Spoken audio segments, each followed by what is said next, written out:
వందనములండి. ఘనదేవుడు, మహోన్నతుడు, సర్వశక్తిమంతుడైనటువంటి దేవుడు మనకి ఈ సమయాన్ని అనుగ్రహించి ఉన్నాడు. అందును బట్టి ఘనదేవునికి మనం అందరం కూడా కృతజ్ఞతాస్తుతులు చెల్లించుదాం. మరి దేవుడు కనికరాన్ని చూపించేటువంటి తండ్రి, దయ చూపించేటువంటి మానవుడు దేవుడు మనకి మరి మందిరం ఉండాలని, ఆ మందిరములో మరి అతి పరిశుద్ధ స్థలం ఆవరణము అనేటువంటి విధానం ఇప్పుడు కట్టబడేటువంటి మందిరాలన్నీ కూడా ఆ విధంగా తయారు చేయబడాలని మొట్టమొదట సీనాయి పర్వతం మీద దేవుడు మందిరం యొక్క నమూనాను చూపించాడు. దేవునికి స్తోత్రం. మందిర నమూనా ఎవరు చూపించారు అంటే, మనం మందిరాలు కట్టుకుంటున్నాం కదా, ఎక్కడ చూసిన మందిరాలే. ఆ మందిరములో ఏ విధంగా ఉండాలి అన్న విషయాన్ని దేవుడు చెప్పినటువంటి విధానమే. మందిరము కట్టబడాలి, మందిరములో జనులు ప్రార్థించాలి. ఆ మందిరము ఇట్లా పుల్పీటు ఉన్నటువంటి ప్రదేశము అతి పరిశుద్ధ స్థలంగా, జనులందరూ కూర్చునేటువంటి ప్రదేశము పరిశుద్ధ స్థలంగా, మరి ఆ యొక్క అవతల భాగాన్ని ఔటర్ కోర్టు అని 3 భాగాలు దేవుడు ఆనాడు ఆ సీనాయి పర్వతం మీద మోసే ఆ యొక్క పొగలో, ఆ యొక్క కొండ మీద కొండ మండుతూ ఉన్నటువంటి సమయంలో ఆ కొండ మీద దేవుని యొక్క మేఘము ఆవరించినటువంటి సమయంలో మోసే ఒక్కడే ఆ కొండ మీద ఉన్నప్పుడు, నేను చూపించేది నువ్వు జాగ్రత్తగా చూడాలి మోసే, నేను చూపించేటువంటి మందిర నమూనాను నువ్వు కిందికి వెళ్ళిన తర్వాత లేవి వంశస్థులు ఒక మరి మందిరములో, నేను చూపించేటువంటి మందిరములో సేవ చేయాలి. ఆ మందిరాన్ని నువ్వు ప్రతిష్ఠించాలి. ఆ మందిరము మరి అనేకులకి ప్రార్థనా మందిరంగా ఉండాలి. ఈ 12 గోత్రాల ప్రజలందరూ కూడా ఆ మందిరములోకి వచ్చి తమ బలులు అర్పించాలి. మోసే, నీవు మాత్రము ఆ యొక్క అహరోను వంశస్థులైనటువంటి నీ అన్నగారి కుటుంబము, వారి కుమారులు, వాళ్ళందరూ కూడా యాజకులుగా మందిరములో పనిచేయాలి అని దేవుడు నియమించాడు. మొట్టమొదట ఒక మందసాన్ని తయారు చేయాలి. ఆ మందసము ఎట్లా ఉండాలి అంటే, అది దాంట్లో ఆ మందసములో 10 ఆజ్ఞలు కలిగినటువంటి పలకలు ఉండాలి. ఆ మందసములో మన్నా కలిగినటువంటి పాత్ర ఉండాలి. మన్నా, మీ పరలోకము నుంచి దేవుడు మన్నాను కురిపించాడు కాబట్టి ఆ మన్నా కలిగినటువంటి పాత్ర, ఆ యొక్క మన్నాను కురిపిస్తున్నటువంటి మన్నాను తీసుకొని ఒక బంగారు పాత్రలో ఆ మన్నాను పెట్టాలి. ఆ యొక్క మందసములో ఆ యొక్క మరి మన్నాని పెట్టాలి. దేవునికి స్తోత్రం. మన్నాను అక్కడ ఉంచాలి.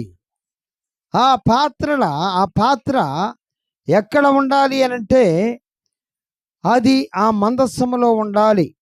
చూడండి, మీకు సింపుల్గా హెబ్రీయులకు రాసినటువంటి పత్రిక 9వ అధ్యాయము ఒకసారి చూడండి. 9వ అధ్యాయము, హెబ్రీ పత్రిక 9వ అధ్యాయము మొదటి నుంచి కొన్ని వచనాలు మనం చదివితే, అక్కడ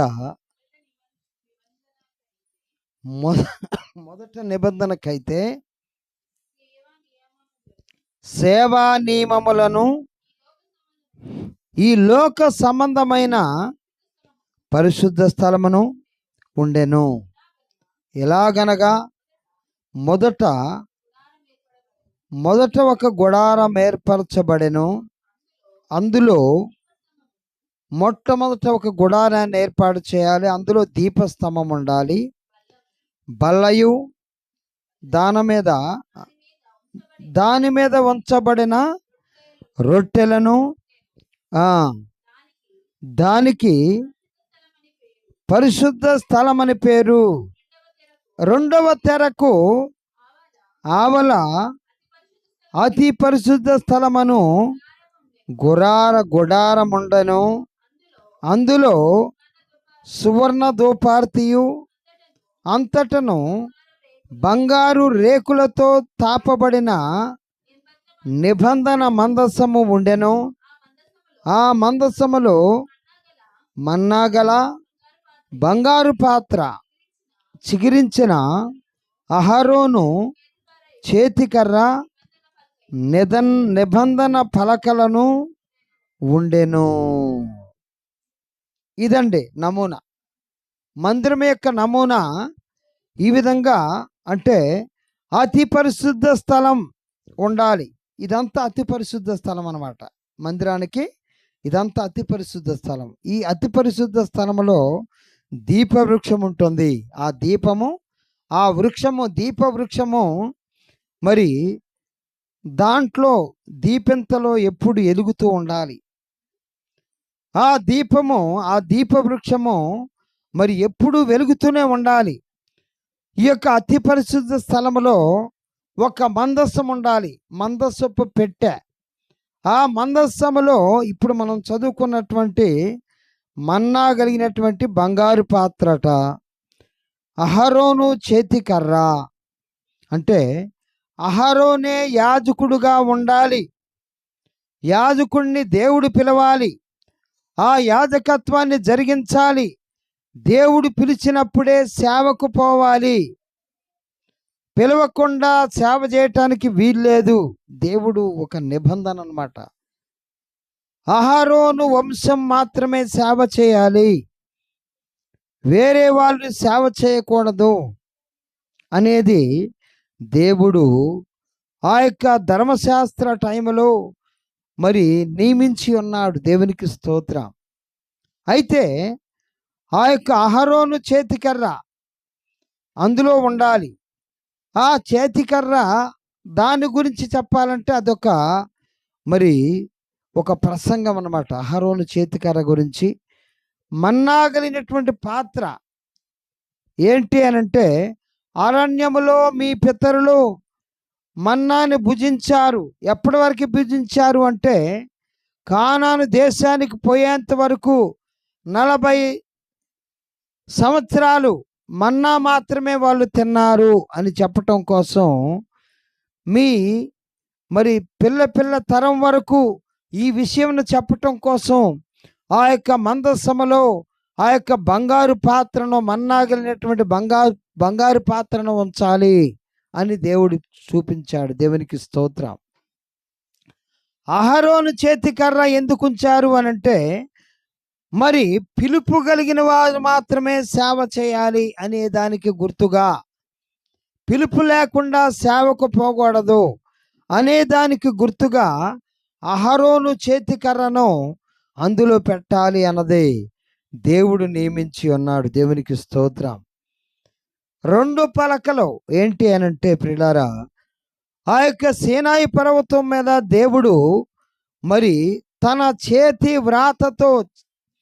చేతితో ఆ యొక్క 2 పలకలను తయారు చేసి దాని మీద తన స్వహస్తముతో 10 ఆజ్ఞలను ఆ యొక్క పలక మీద రాశాడు. దేవునికి స్తోత్రం. ఆ పలకలో 2 పలకలు, దాన్ని మాత్రం ఆ 2 పలకలను కూడా ఆ మందసపు పెట్టెలో ఉండాలి. ఆ పెట్టె యాజకులు మొయ్యాలి. దానికి మరి మోసే మోతకర్రలు ఉండాలి. ఇదంతా దేవుడు నియమించాడు. దేవునికి స్తోత్రము కలుగును గాక. అంటే ఆ యొక్క మోసేటువంటి పెట్టెలో మరి ఈ 3 వస్తువులు ఖచ్చితంగా ఉండాలి. ఎందుకు ఆ యొక్క 3 వస్తువులు అంటే, దేవుడు అరణ్యములో వారిని నడిపించినప్పుడు వారికి మన్నానిచ్చాడు. వారికి పరలోకము నుంచే దేవదూతల ఆహారమైనటువంటి మన్నాను వారికి ఇచ్చి ఉన్నాడని చెప్పటం కోసం. అదేవిధంగా పిల్ల తరం వరకు చెప్పాలి మీరు. అదేవిధంగా అహరోను వంశస్థులే పిలువబడిన వారు మాత్రమే దేవుని సేవ చేయాలి, పిలుపు లేకుండా సేవ చేయకూడదు. అహరోను కుమారులు వాళ్ళ వంశం మాత్రమే సేవ చేయాలని దేవుడు ఆ యొక్క అహరోను చేతికర్రను అక్కడ ఉంచి ఉన్నాడు. దేవునికి స్తోత్రం. అదేవిధంగా సీనాయి పర్వతం మీద తాను రచించినటువంటి ధర్మశాస్త్ర గ్రంథమును, ఆ 2 పలకలను కూడా అందులో ఉంచాలి. ఈ మందసపు పెట్టె మీరు యుద్ధానికి పోయేటప్పుడు దాన్ని మోసుకొని పోవాలి. యెహోవా ఆ మందసపు పెట్టె మీద ఉంటాడు. ఆయన కెరూబుల మధ్య నివాసం ఉండేటువంటి దేవుడు కనుక ఆ యొక్క పైన మందసపు పైన కెరూబులను పెట్టాలి. ఆ యొక్క కెరూబుల పైన దేవుడు నివాసి అయి ఉంటాడు. కాబట్టి ఆ మందసము మీకు ముందుగా నడవాలి.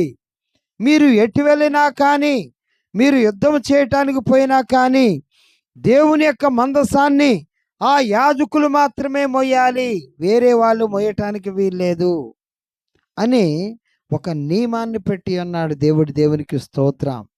హల్లెలూయా. అది ఎక్కడ ఉండాలంటే అతి పరిశుద్ధ స్థలంలో ఉండాలి.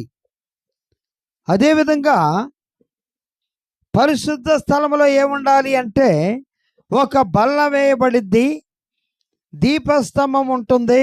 అదేవిధంగా ఆ బల్ల మీద 12 రొట్టెలు ఉంటాయి. అంటే గోత్రానికి ఒక రొట్టె చొప్పున 12 గోత్రాల ప్రజలు గనక ఆ యొక్క 12 రొట్టెలు అక్కడ ఎప్పటికప్పుడు చేసి పెట్టాలి. ఎవరు? అహరోను కుటుంబకులు. దేవునికి స్తోత్రం. ప్రతిరోజు వాటిని మారుస్తూ ఉండాలి. ఆ యొక్క రొట్టెలను మారుస్తూ ఉండాలి. ఆ యొక్క దీపస్తంభంలో నూనె పోయాలి, దాన్ని వెలిగించాలి. ఆ యొక్క దీపవృక్షాన్ని ఎల్లప్పుడూ వెలిగిస్తూనే ఉండాలి. ఆ దీపవృక్షము, ఆ యొక్క అతి పరిశుద్ధ స్థలంలో ఒక దీపవృక్షం ఉంటుంది. ఆ యొక్క దీపవృక్షము ఎప్పుడూ వెలుగుతూనే ఉండాలి. మందసం ఆ యొక్క అతి పరిశుద్ధ స్థలంలో ఉండాలి. అప్పుడు మరి మోషే ఒక్కడే ఆ యొక్క ఆ మందిరంలోకి వెళ్ళినప్పుడు దేవుడు ఆయనతో మాట్లాడతాడు. మోషే ఒక్కడే. అహరోనుకు కూడా ఛాన్స్ లేదు. దేవునికి స్తోత్రం. ఎందుకంటే మోషేను దేవుడు మరి ఒక పరిశుభ్రమైనటువంటి వ్యక్తిగా, పరిశుద్ధతను కలిగినటువంటి వ్యక్తిగా 40 సంవత్సరాలు తయారు చేశాడట. మోషేను 40 ఇయర్స్ ఆ యొక్క సీనాయి పర్వతం మీద ఆయన్ని తయారు చేశాడు. దేవునికి స్తోత్రం. మోషే ఫరో ఎదుట నిలబడ్డప్పుడు 80 సంవత్సరాల వయసు కలిగిన వాడు. దేవుడు మోషేను పిలిచింది 40 సంవత్సరాల వయసులో. దేవునికి స్తోత్రం. ఇత్రో అనేటువంటి తన మందన కాసింది ఆ సీనాయి పర్వతము, ఆ పర్వత ప్రాంతములో కాసి ఉన్నాడు. దేవునికి స్తోత్రం.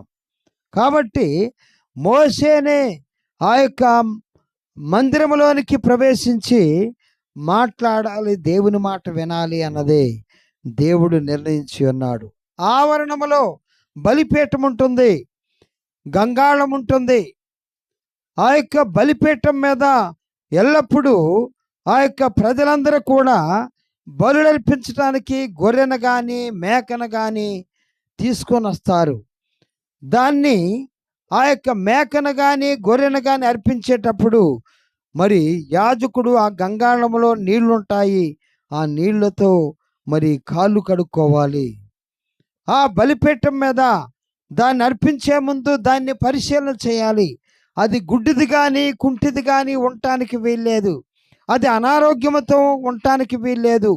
అది మచ్చలేనిదిగా ఉండాలి. గొర్రె పిల్ల కానీ మేక పిల్ల కానీ, ఇవన్నీ కూడా నియమాలు. దేవునికి స్తోత్రం. అయితే పిల్లరా, మరి ఈ యొక్క అతి పరిశుద్ధ స్థలం, పరిశుద్ధ స్థలం, ఆవరణం, ఇది మందిరం యొక్క నమూనా. దేవునికి స్తోత్రం. అయితే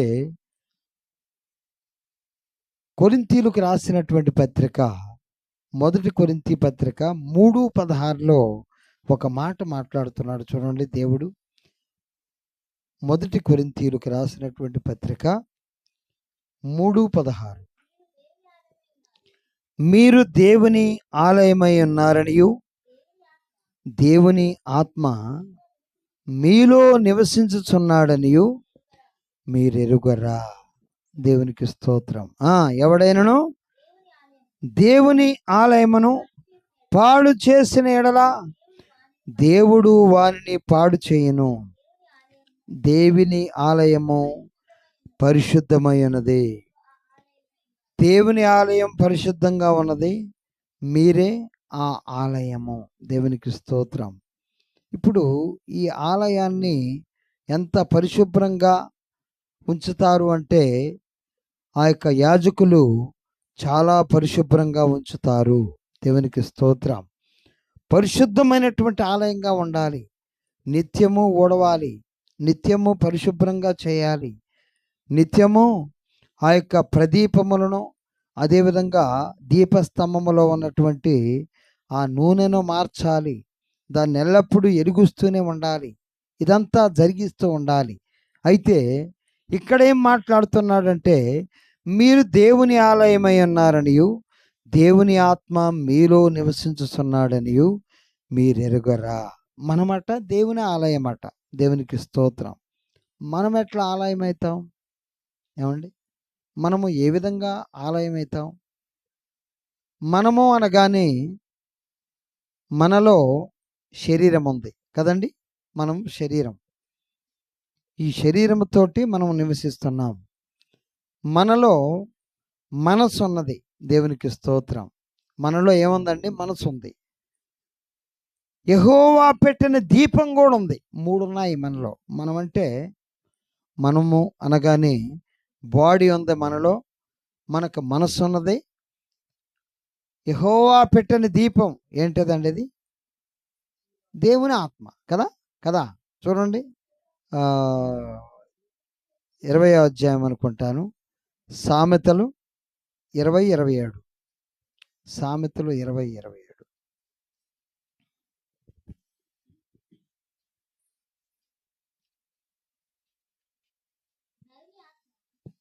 నరుని ఆత్మ యెహోవా పెట్టిన దీపము.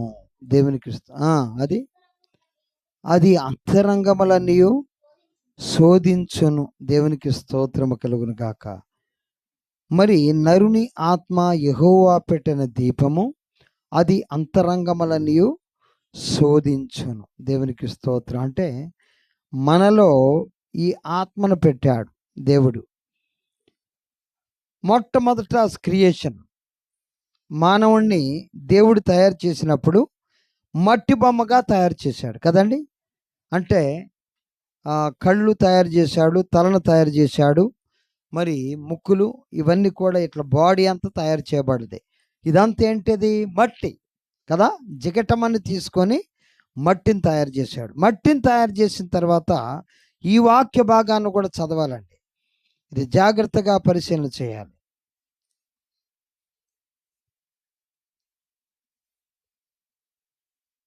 చూడండి, 2వ అధ్యాయము 7వ వచనం చదివి సాయించండి. ఆదికాండము 2వ అధ్యాయము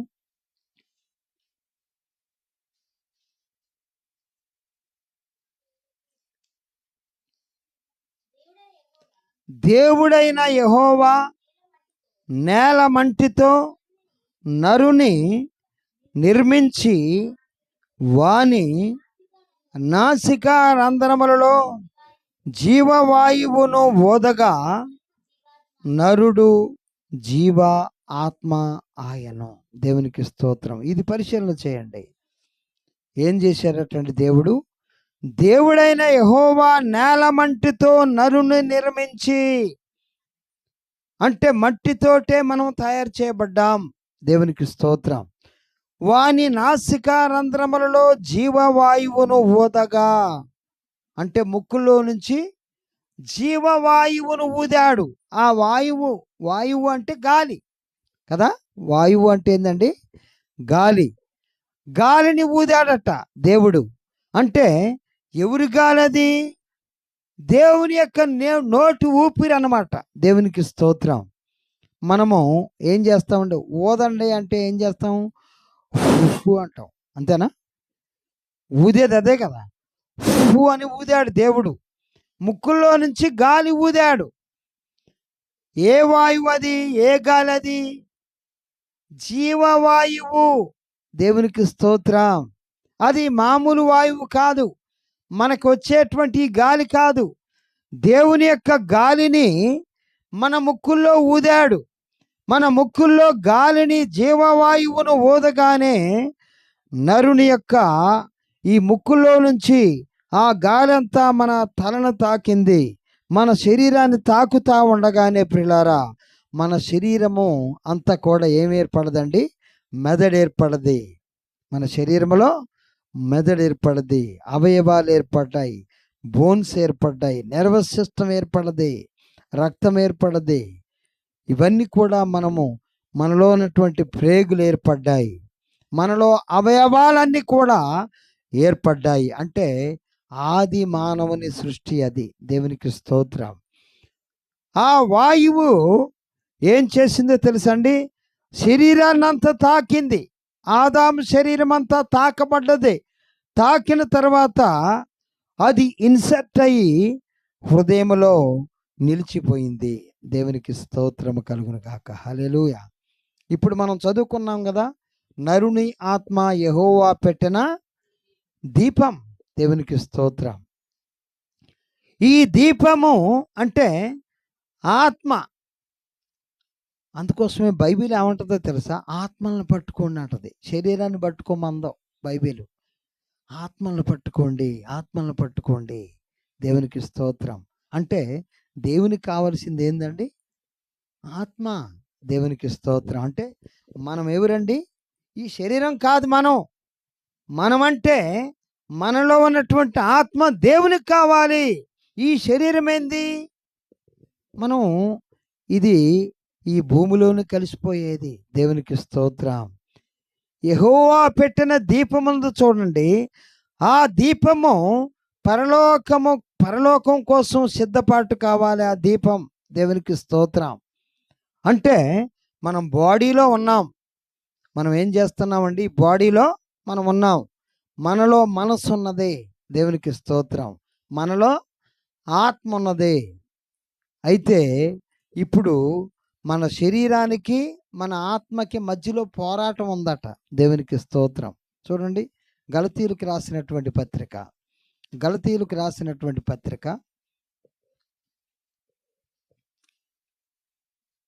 గలతీ పత్రిక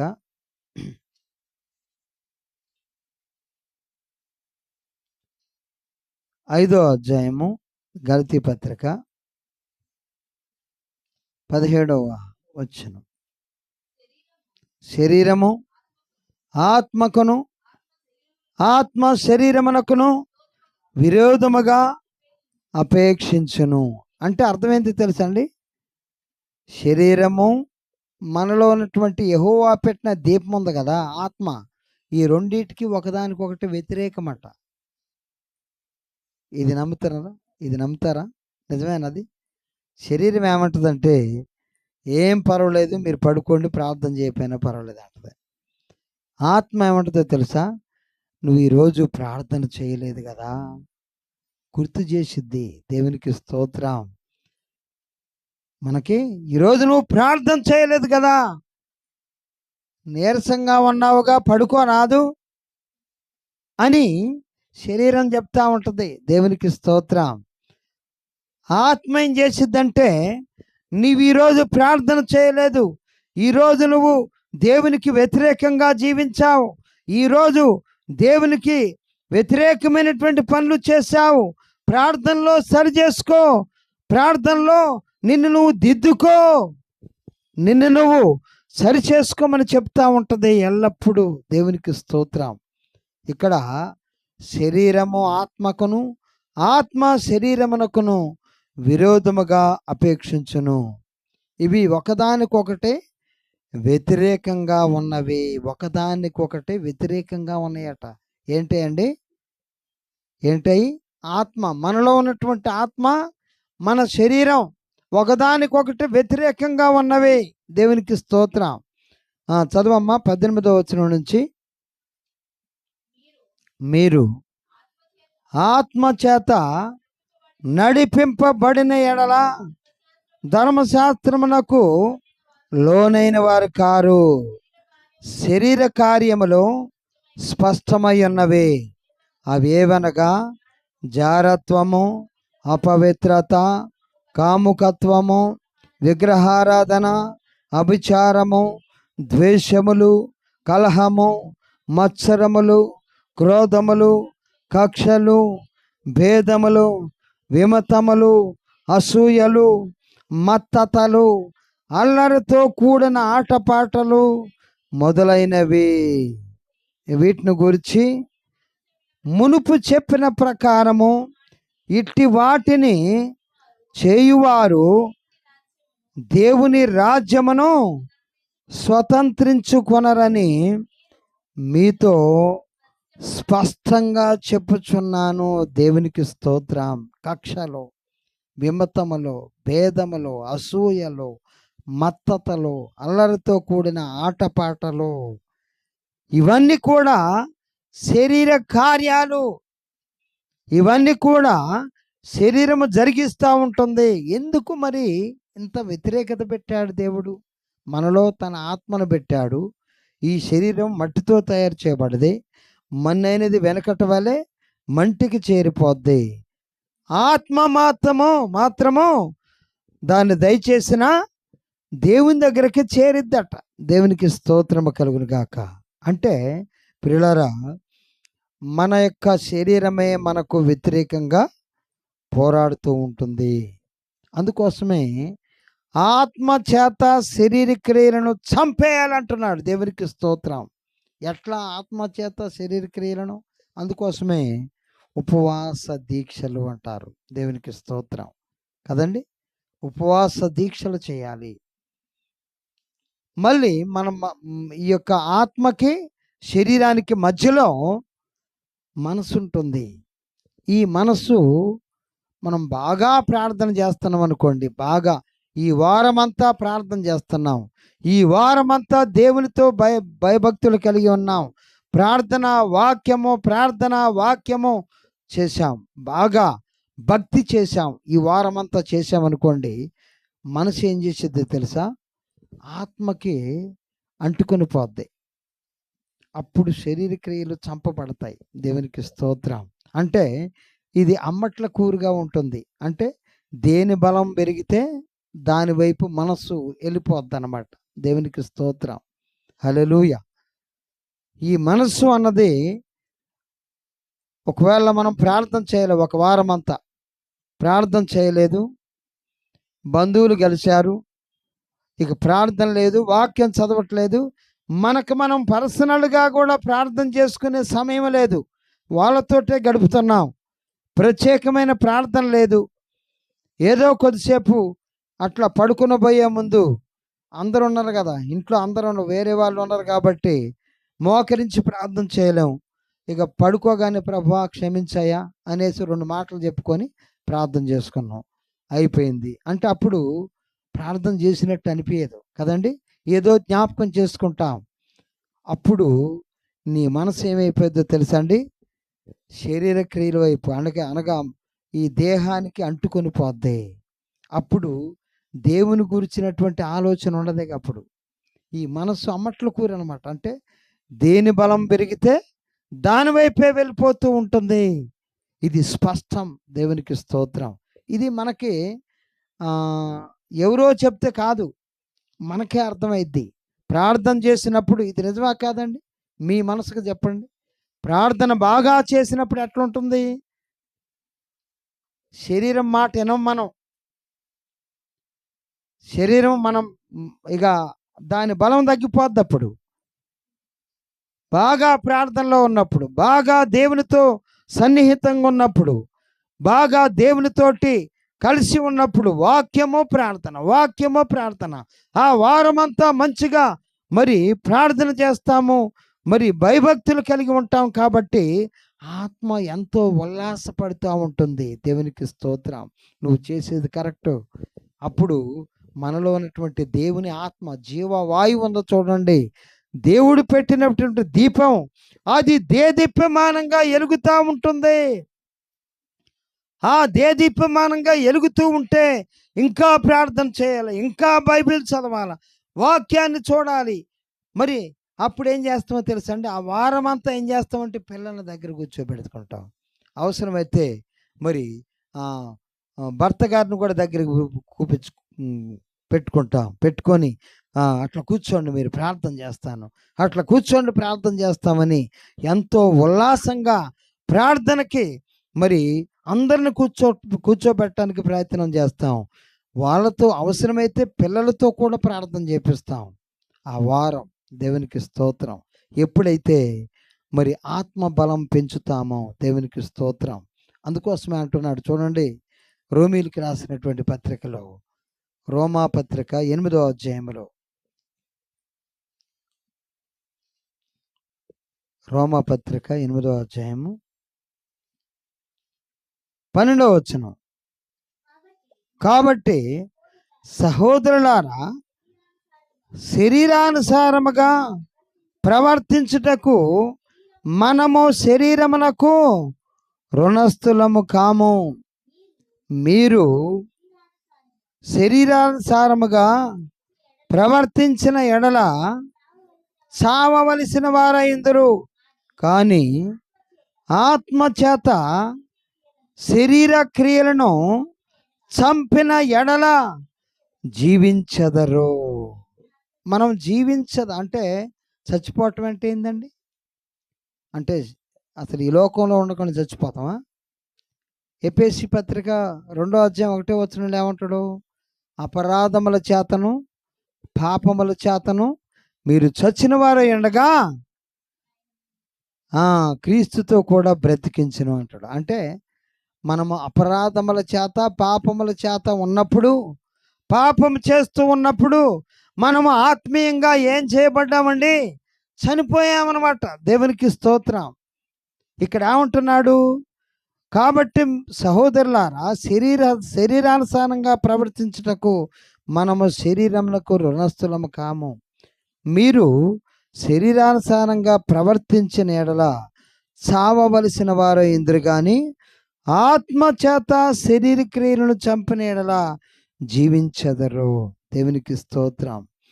దేవుని ఆత్మచేత ఎందరూ నడిపింపబడెదరో వారందరూ దేవుని కుమారులై యుందురు. దేవునికి స్తోత్రం కలుగును గాక. హల్లెలూయా. అంటే ఎల్లప్పుడూ దేవుని ఆత్మచేత నడిపించబడే వారంగా ఉండాలి. దేవునికి స్తోత్రం. అందుకోసమే ప్రియులారా, మరి చూడండి, కొరింథీయులకు రాసినటువంటి పత్రికలో పౌలు గారు కూడా మాట్లాడుతున్నాడు. చూడండి, 1 కొరింథీ 9వ అధ్యాయం 27వ వచనం. 1 కొరింథీ 9వ అధ్యాయము 27వ వచనం. గాలిని కొట్టినట్లు నేను పోట్లాడుట లేదు, కానీ ఒకవేళ ఇతరులకు ప్రకటించిన తర్వాత నేనే భ్రష్టునై పోదునేమని నా శరీరమును నలగొట్టి దానిని లోబరుచుకొనుచున్నాను. పౌలు గారికి భయం వేసిందండి. ఏంటంటే, నేను అనేకులకి ప్రకటన చేస్తున్నాను. ప్రపంచమంతా కూడా పౌలు గారి టైంలో ప్రపంచమంతా సువార్త వెళ్ళిపోయింది. దేవునికి స్తోత్రం. ప్రపంచ దేశాలన్నీ కూడా సువార్త చేత నింపబడ్డాయి. అయితే గాలిని కొట్టినట్టు నేను పోట్లాడలేదు, కానీ ఒకవేళ ఇతరులకు ప్రకటించిన తర్వాత నేనే భ్రష్టునై పోదునేమని నా శరీరమును నలగొట్టి దాన్ని లోబరుచుకొనుచున్నాయి. ఎట్లా లోబరుచుకున్నాడు తెలుసండి? ఆయనట, పౌలు గారట తన జీవితంలో, ఇది హిస్టరీలో రాయబడ్డది, బైబిల్లో రాయబడలేదు. కానీ ఏమని రాయబడ్డదంటే, ఈరోజు భోజనం చేస్తే రేపు చేసేవాడు కాదట. ఒక రోజు భోజనం చేస్తే రెండో రోజు భోజనం చేసేవాడు కాదట.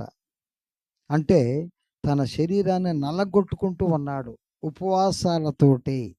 దేవునికి స్తోత్రం. ఉపవాస దీక్షలు చేస్తూ, అంటే సంవత్సరంలో 6 నెలలు ఉపవాసం చేసేవాడట. దేవునికి స్తోత్రం. 6 నెలలు ఉపవాసం, 6 నెలలు తినేవాడు. అంటే ఒకరోజు ఉపవాసం చేస్తే రెండో రోజు ఆయన మరి తినేవాడు అన్నమాట. దేవునికి స్తోత్రం. అందుకోసమే ఆయనకు భయం వేసింది, ఈ శరీరము నన్ను నరకంలోకి నెట్టేస్తుందేమో, ఈ కక్షలు, భేదములు, విమతములు, అసూయలు ఇవన్నీ కూడా నాలో పెరిగిపోతున్నాయి. కాబట్టి అందరికీ బోధిస్తున్నాను, నేనే భ్రష్టునైపోదునేమో అని తన శరీరాన్ని నలగొట్టుకోవటం అంటే ఉపవాసాలు చేయటమే. దేవునికి స్తోత్రం. ఎల్లప్పుడూ ఉపవాసం చేస్తూ ఆత్మతో నడిపించబడ్డాడు. దేవుని ఆత్మ చేత నడిపించబడ్డాడు. ఆయన మర్మం ఏంటంటే ప్రియులారా, ఆయన దేవుని ఆత్మ చేత నడిపించబడటానికి గల కారణం ఏంటి అంటే, ఆయన భాషలతో మాట్లాడేవాడట. దేవునికి స్తోత్రం. భాషలతో మాట్లాడేవాడట ఆయన.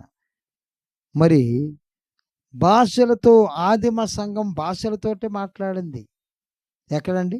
పెంతెకోస్తు కదా. పెంతెకోస్తు దినాన అపోస్తలుల కార్యాలు 2వ అధ్యాయంలో పరిశుద్ధాత్మ వాళ్ళ మీదకి రాగానే వాళ్ళందరూ కూడా ఏం మాట్లాడారండి?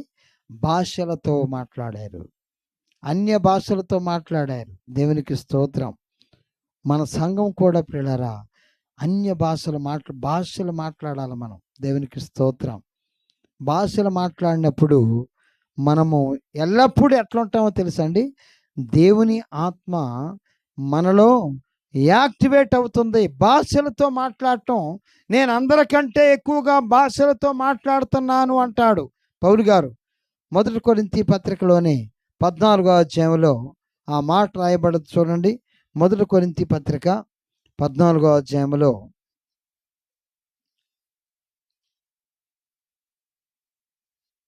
మొదటి వచనం చదువమ్మా.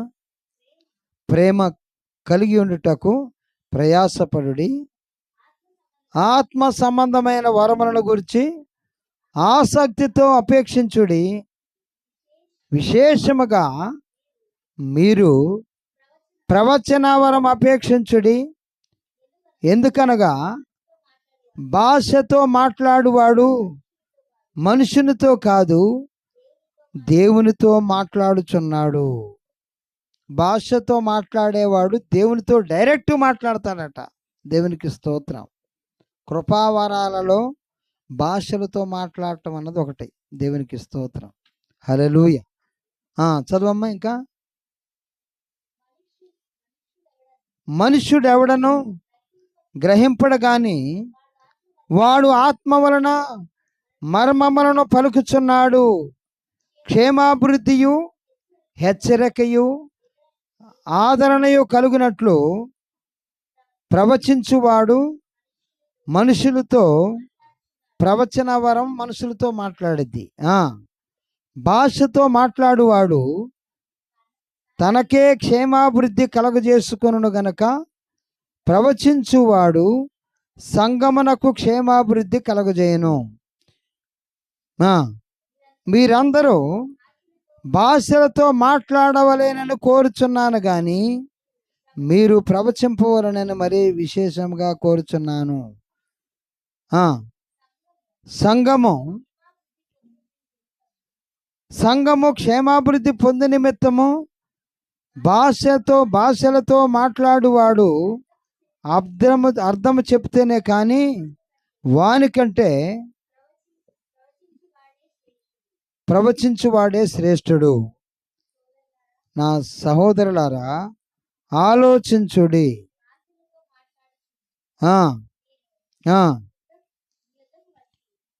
12వ వచనం చదవం.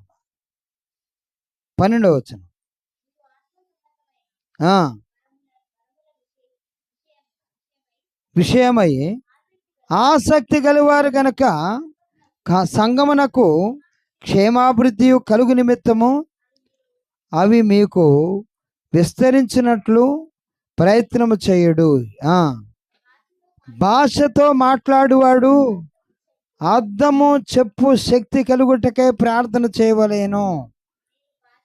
నేను భాషతో ప్రార్థన చేసినలా నా ఆత్మ ప్రార్థన చేయను గాని నా మనస్సు ఫలవంతంగా ఉండదు.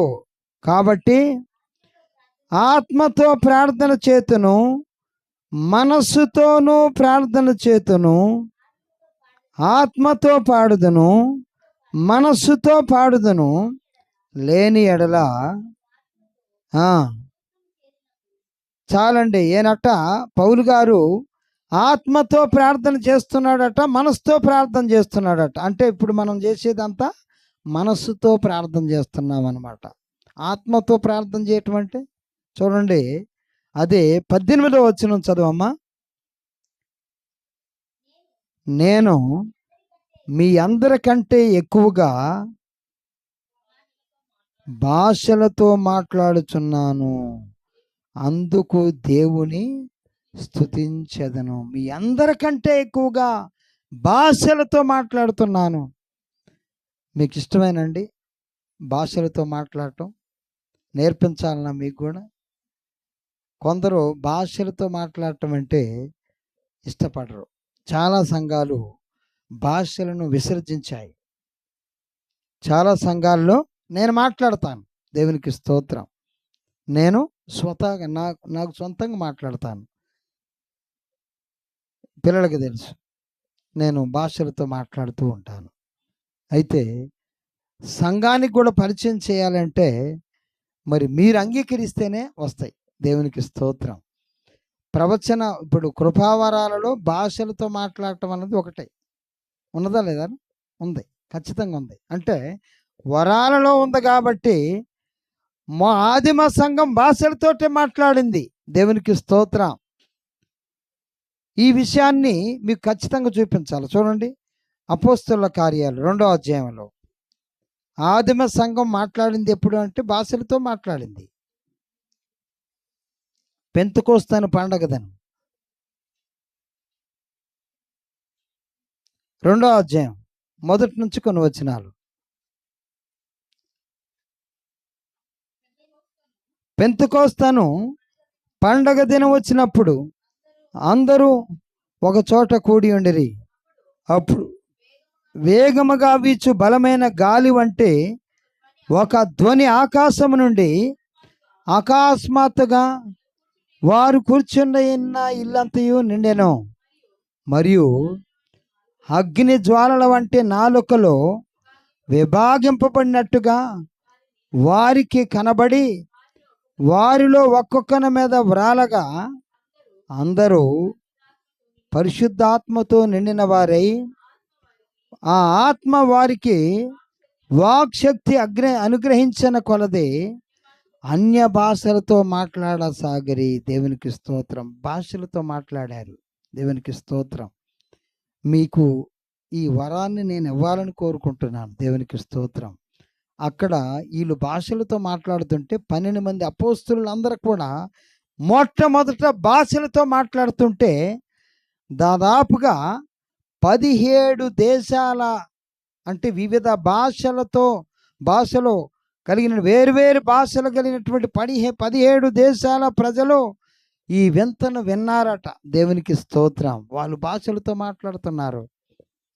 షబల్ల కర శీత తపర తిరిత కమ్మ కరా క్రిక్ లీ క్రిక్ లక్రా షపతిత తపర తురుతురుక కంబర క్రిక్ క్రిక్లా క్రా బ్రిక్ క్రిక్లా. ఈ భాషలతో మాట్లాడుతూ ఉంటే పిల్లరా, ఆ 12 మంది కూడా భాషలతో మాట్లాడుతూ ఉంటే 17 దేశాల ప్రజలు అక్కడ విన్నారట. మీరు లెక్కేసుకోండి. నేను లెక్కేశాను అక్కడ. కింది వచ్చిన 5వ వచనం నుంచి చదివితే, మరి 11వ వచనం నుంచి చదివితే క్రేతీయులు, అరబీయులు వీళ్ళందరూ కూడా, అంటే వాళ్ళందరూ దాదాపుగా 17 దేశాల ప్రజలు, వివిధ భాషలతో ఉన్నటువంటి ప్రజలందరూ కూడా ఈ పెంతెకోస్తు అనేటువంటి పండగ దినాన భాషలతో మాట్లాడుతూ ఉంటే మరి వాళ్ళందరూ కూడా విన్నారు. దేవునికి స్తోత్రం. 17 దేశాల ప్రజలు విన్నారట.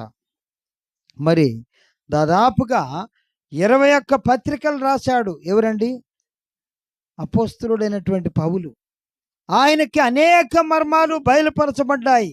భాషలతో మాట్లాడితే మర్మాలు బయలుపరచబడతాయి. దేవునికి స్తోత్రం. భాషలతో మాట్లాడితే ఆటోమేటిక్గా మర్మం అనేది బయటకు వస్తుంది. దేవునికి స్తోత్రం. అందుకోసమే మీరు అందరికి కూడా నేను మీకు ఇష్టమైతే ఖచ్చితంగా ఆ భాషలో అనాయింటింగ్ మరి మీకు ఇస్తాను. దేవునికి స్తోత్రం. నేను ఇవ్వాలని ఆశపడుతున్నాను. ఎందుకు అనంటే మనము అప్పుడు మాత్రమే మరి ఆత్మతో నడిపించబడగలం. దేవునికి స్తోత్రం. ఎందుకంటే పౌలు గారికి దేవుని యొక్క మర్మాలన్నీ బయలుపరచబడ్డాయి. దేవుని ఆత్మతో నడిపించబడ్డాడు. శరీర క్రియలన్నీ కూడా చంపబడ్డాయి. దేవునికి స్తోత్రం. కాబట్టి పిల్లరా, మనమందరము కూడా మరి ఈ యొక్క శరీర క్రియలను చంపేసి ఆత్మ బలమును పెంచి మరి మన మనస్సు ఎల్లప్పుడూ మరి ఆత్మతోటే ఆనుకునేటట్లుగా చేద్దాం. అలాంటి కృప దేవుడు నీకు నాకు మనందరికి అనుగ్రహించును గాక. Amen, amen. ప్రార్థన చేసుకుందాం. ప్రభు వైపు చూద్దామండి. స్తోత్రములు, స్తోత్రములు, స్తోత్రములు తండ్రి. పరిశుద్ధుడైన ప్రభువా, మహోన్నతుడా, సర్వశక్తిమంతుడా, నీకు వందనాలు తండ్రి. నీ కృపను బట్టి, దయను బట్టి, పరిశుద్ధిని బట్టి వందనాలు ప్రభువా. జ్ఞాపకం చేసుకోండి, దీవించండి, ఆశ్రయించండి తండ్రి. ప్రేమైనటువంటి నా తండ్రి, నా రక్షకుడానికి వందనాలు ప్రభువా. కనికరాన్ని చూపించేటువంటి తండ్రి, నీకు వందనాలు చెల్లిస్తూ ఉన్నాం. మమ్మల్ని అందరినీ కూడా జ్ఞాపకం చేసుకోండి, దీవించండి, ఆశ్రయించండి తండ్రి. నీకు వందనాలు చెల్లిస్తూ ఉన్నాం. స్వాతి కుటుంబాన్ని జ్ఞాపకం చేసుకోండి, దీవించండి, ఆశ్రయించండి.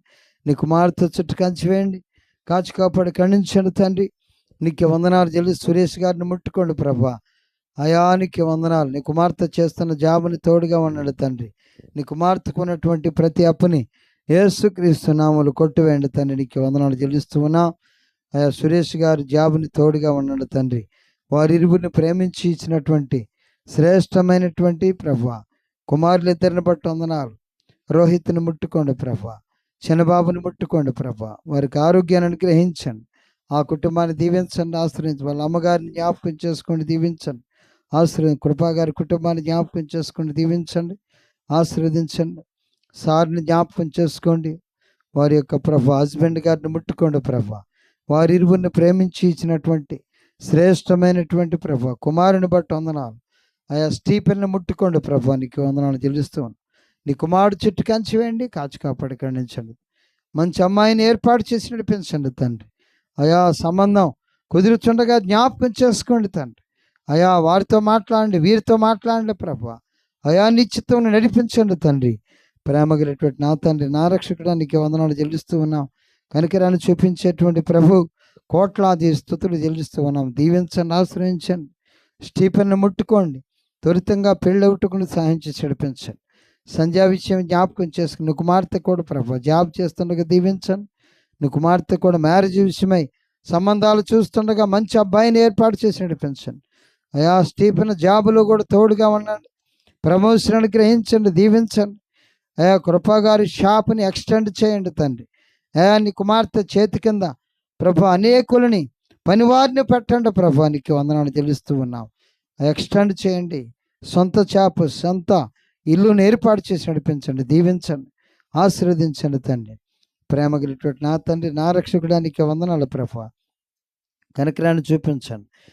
వారు సార్ చేస్తున్న జాబులు ప్రమోషన్ అనుగ్రహించి దీవించి ఆశ్రయించండి తండ్రి. నీకు వందనాలు. నీ కుమార్తె కృపాగారు తన చేతి కింద పనులను పెట్టుకొని ఉండగా తండ్రి అత్యధికమైనటువంటి రాబడిని కుమార్తెకు అనుగ్రహించండి. షాపుని దీవించునైనా ఆశీర్వదించండి తండ్రి. నీ కనుదృష్టిని షాపే ఉంచమని ప్రార్థన చేస్తున్నాను. నీకు వందనాలు తండ్రి. కనికరం చూపించండి. సంధ్యా కుటుంబాన్ని జ్ఞాపకం చేసుకోండి. కుమార్ గారిని ముట్టుకోండి ప్రభా. నీ కుమారుడు చేస్తున్న వర్క్లో తోడుగా ఉండండి. బిల్లులు పాస్ చేయండి యేసుక్రీస్తు నామములో. అయా అధికారులతో మాట్లాడండి ప్రభా. ఆయా ప్రభుత్వంతో మాట్లాడండి ప్రభా. ఇంకా రెండో బిల్లు కూడా త్వరితంగా వచ్చుటకు ఆ బిల్లులన్నీ పాస్ అవుటకును సహాయం చేసి నడిపించండి. దీవించను ఆయన, ఆశీర్వదించండి తండ్రి. ఉన్న అప్పులన్నీ తీర్చిదిద్దే దేవుడా నీకు వందనాలు చెల్లిస్తూ ఉన్నాము. కరికరం చూపించండి, దయ చూపించండి, జాలు చూపించి నడిపించండి తండ్రి. అయా ప్రేమ కలిగినటువంటి నా తండ్రి, నా రక్షకుడానికి వందనాలు. సంధ్య చేస్తున్న జాబులు ఆయన కుమార్తె ప్రభా ప్రార్థన చేస్తుండగా, నీ కుమార్తె హౌస్ వైఫ్గా ఉంటుండగా నీ కుమార్తెని దీవించండి తండ్రి, ఆశీర్వదించండి. అయ్యా పిల్లల చదువుల్లో తోడుగా ఉండండి. లోకేష్ని ముట్టుకోండి. నీ కుమారుడికి జ్ఞానము, తెలివి, వివేకమని కుమారుడికి అనుగ్రహించండి తండ్రి. అయా ప్రతి చదివింది గుర్తుంటుకుని సహాయం చేసి నడిపించండి, దీవించండి. జ్ఞానంతో నీ కుమారుని ఎదిగింప చేసి నడిపించండి. అక్షిస్తాన్ని ముట్టుకోండి. ఇచ్చిన ఆరోగ్యాన్ని బట్టి వందనాలు. నీ కుమార్తెకి జ్ఞానముని అనుగ్రహించి ఉన్నావు. నీ కుమార్తెని దీవించి ఆశ్రయించండి తండ్రి. ప్రేమ కలిగినటువంటి నా తండ్రి, నా రక్షకుడానికి వందనాలు. సంజయ్ వారి అత్తగారిని, వాళ్ళ మామగారిని జ్ఞాపకం చేసుకోండి. వారి మరిది గారి కుటుంబం జ్ఞాపకం చేసుకోండి తండ్రి. అయ్యా వారి పాపను నడిపించిన స్తుతులు చెల్లిస్తూ ఉన్నాం. వారు కూడా నీ వైపు తిప్పుకోండి ప్రభానికి వందనాలు. కృష్ణవేణి జయంతిని ముట్టుకోండి. జయంతి పాస్ అవుట్కు సహాయం చేసినావు. స్తుతులు చెల్లిస్తూ ఉన్నాం. దీవించండి, ఆశ్రయించండి తండ్రి. ప్రేమ కలిగినటువంటి నా తండ్రి, నీకే వందనాలు చెల్లిస్తూ ఉన్నాం. కృష్ణవేణి కూడా నీ వైపు తిప్పుకోండి ప్రభా. అయ్యా మరి కుమార్ గారి జ్ఞాపకం చేసుకోండి. తన జాబులు, తన యొక్క వర్క్ అంతట్లో తోడుగా ఉండండి. నీ కుమారుడు నీకు ప్రాధాన్యత ఇవ్వగలుగుటకు సహాయం చేసి నడిపించండి. దీవించండి, ఆశ్రయించండి. వారి చేతి పనిని ఆశ్రయించి దీవించి ఆశ్రయించండి తండ్రి. నీకే వందనాలు చెల్లిస్తూ ఉన్నాం. అదేవిధంగా తండ్రి అక్సాన్ నుండి ప్రేమించి ఇచ్చిన సెలస్టీని బట్టి వందనాలు. నీ కుమారుడు తండ్రి డ్యూటీలో తోడుగా ఉండండి. ప్రమోషన్ గ్రహించండి, దీవించండి, శాలరీని పెంచండి ప్రభా. అయ్యా అదేవిధంగా తండ్రి క్యారోలినాన్ని ముట్టుకొని డిగ్రీ చదువుతుండగా అయా ప్రభానికి వందనాలు చెల్లిస్తూ ప్రభా సెకండ్ సెమ్ ఎగ్జామ్స్లో జ్ఞానం, తెలివి, వివేకముని కుమార్తెకు అనుగ్రహించండి. తోడుగా నీడగా నడిపించండి తండ్రి. నీ ప్రేమను బట్టి, ఘనతను బట్టి, పరిస్థితిని బట్టి వందనాలు. డిగ్రీ పూర్తి చేయటకుని సహాయం చేసి నడిపించండి, దీవించండి. Fredrick intermediate first year pass అవుట్కుని సహాయం చేసినావు. సెకండ్ ఇయర్లోకి వెలుచుండగా దీవించను ఆయన, ఆశీర్వదించండి తండ్రి. నీకే వందనాలు చెల్లిస్తూ ఉన్నాం. కనికరాన్ని చూపించండి, దయ చూపించండి, జాలను చూపించి నడిపించండి. రెబకా పాస్ అవుట్కుని సహాయం చేసి నడిపించండి. అదేవిధంగా తండ్రి జస్వంత్ పాస్ అవుట్కుని సహాయం చేసి నడిపించండి, దీవించండి, ఆశ్రయించండి తండ్రి. ప్రేమ కలిగినటువంటి నా తండ్రి, నా రక్షకుడానికి వందనాలు. ఈరోజు సాయంకాలం ప్రభా అయా తండ్రి నల్గొండలో ఆయా సువార్త సభలో పాల్గొనగట్టుకుని సహాయం చేసి నడిపించండి, దీవించండి, ఆశ్రయించండి తండ్రి. ప్రయాణంలో తోడుగా ఉండండి, మీ చిత్తం నడిపించండి తండ్రి. అయానికి వందనాలు. 21, 22 అయా 22, 23 తారీఖుల్లో కల్లూరులో ప్రభా కూడికల్లో తోడుగా ఉన్నావు తండ్రి. మాతో ఉన్న ప్రభానికి వందనాలు, స్తోత్రములు చెల్లిస్తూ ఉన్నాం తండ్రి. అయా ఈరోజు సాయంకాలం రాత్రికాల సమయంలో బలమైన ఇన్స్ట్రుమెంట్గా నన్ను వాడుకోండి ప్రభానికి వందనాలు చెల్లిస్తూ ఉన్నాం. కనికరాన్ని చూపించండి, దయ చూపించండి. నా నోటికి బోరగా ఉండి మహిమ పొందమని ప్రభా అయా ఈ కుటుంబాల దీవించి ఆశ్రయించండి తండ్రి. నీకే వందనాలు చెల్లిస్తూ బాబీ కుటుంబాన్ని కూడా జ్ఞాపకం చేసుకోండి. ఇచ్చిన పాపను బట్టి వందనాలు. ఆ పాపకు ఆరోగ్యమును, రమ్యకు ఆరోగ్యమును, శక్తిని, బలముడి చూడిపించండి.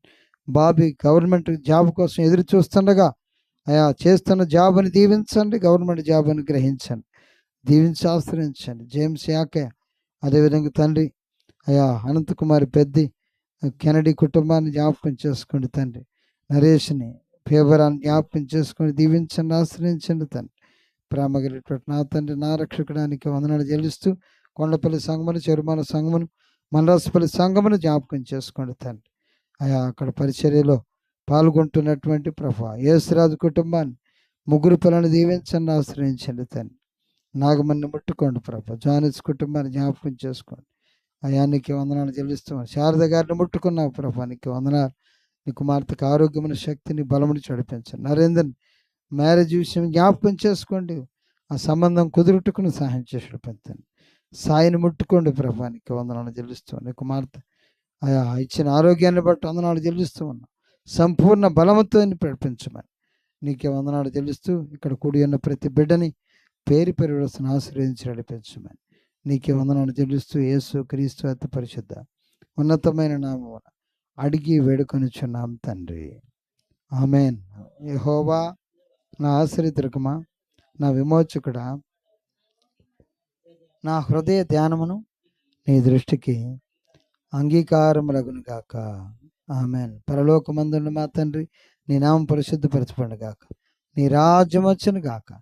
నీ చిత్తము పరలోకమందు నెరవేరినట్లు భూలోకమందు నెరవేరును గాక. మా అనుదినాహారము నేడు మాకు దయచేయము. మా రుణస్తులను క్షమించిన ప్రకారం మా రుణమును క్షమించము. ఎందుకనగా రాజ్యము, శక్తి, మహిమ నిరంతరము నీవే అన్నావు తండ్రి. ఆమెన్. తండ్రి అయిన దేవుని నుండి, ప్రభువైన యేసుక్రీస్తు నుండి పరిశుద్ధాత్మ సహవాసం ఇప్పుడెప్పుడు మనందరికీ, ప్రపంచంలో పరిశుద్ధులందరికీ, ఇక్కడ కుడి ఉన్న ప్రతి బిడ్డకని సదాకాలము తోడే ఉండి నడిపించును గాక. ఆమెన్. ఆమెన్. ఆమెన్.